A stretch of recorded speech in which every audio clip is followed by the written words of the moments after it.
U.S. President Joe Biden hopes the incoming Trump administration, quote, rethinks its tariff plans for its regional trade partners. Our foreign affairs correspondent Bae Eun-ji reports. U.S. President Biden expressed hope that President-elect Trump will reconsider his plans to impose tariffs on Mexico and Canada.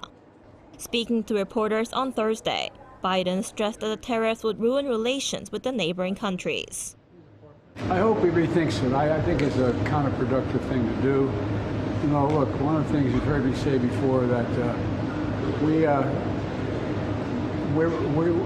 an unusual situation in America. We're surrounded by the Pacific Ocean, the Atlantic Ocean, and two allies, Mexico and Canada. And the last thing we need to do is begin to screw up those relationships.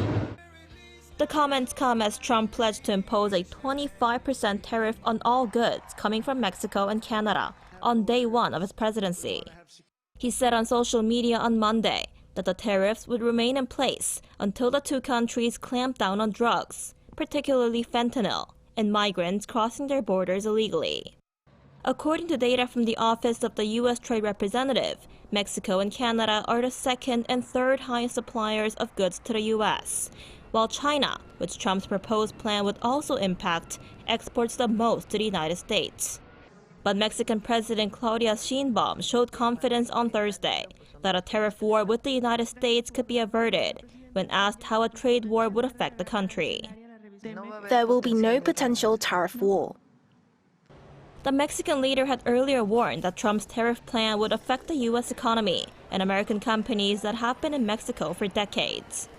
Meanwhile, amid concerns that Trump could also impose tariffs on South Korea upon his return to the White House, the U.S. Congressional Research Service explained in its latest report that many economists argue tariff reductions under the free trade agreement between Seoul and Washington have not contributed significantly to the increase in the bilateral trade deficit.